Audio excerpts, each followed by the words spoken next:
الرحيمي أحد نجوم هذه المواجهة، مباراة صعبة حبست الأنفاس، أخذنا الأفضلية، عاد النصر، رجعنا تقدمنا، بعدها حسمت بركلات الحظ الترجيحية. ألف ألف مبروك سفيان.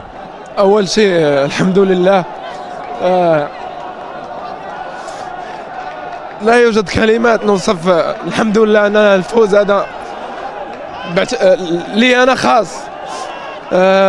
أشكر الزملاء ديالي على القتالية ديالهم، وأشكر الجمهور العيناوي اللي حضر. وقبل المباراة جانا اتصال من الشيخ أننا اليوم عيد ميلاد الشيخ محمد بن زايد، أفضل هدية له هي الفوز. الحمد لله الفوز له. نشكر كل اللاعبين لنا مباراة رجال كما قلت قبل، ورجال نقول لهم شكرا، وإن شاء الله الخير جاي إن شاء الله. شو اللي يخلي سفيان تنزل دمعته في مثل هذه المواقف سفيان؟ بزاف الحوايج.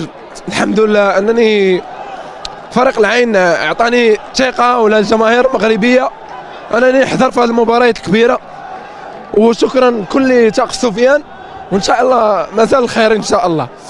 ننتظر منكم المزيد في قادم الادوار، الدور النصف النهائي، الهلال او الاتحاد. انا ما ابغي اروح للمباراه الثانيه، ما ابغي اتكلم عن الاجواء، شو اللي دار بين الشوطين، خاصه ان استقبلنا الهدف قبل نهايه الشوط الاول. سفيان، شو اللي دار؟ شو اللي تعازمتوا عليه وتعاهدتوا عليه كلاعبين؟ شوف، تبى الصدق، فريق النصر فريق كبير بلاعبينه بكل شيء، فريق كبير، فهمت؟ يعني عادي احنا كلاعبين كسبنا هالشخصية، وأننا يد وحدة، أننا نقاتل لين آخر رمق. الحمد لله هذا هو أهم شيء. وإن شاء الله نفكر مباراة، وإن شاء الله لين الحين ما عرفنا منو بنقابل في النصف. بس أنت منو تفضل؟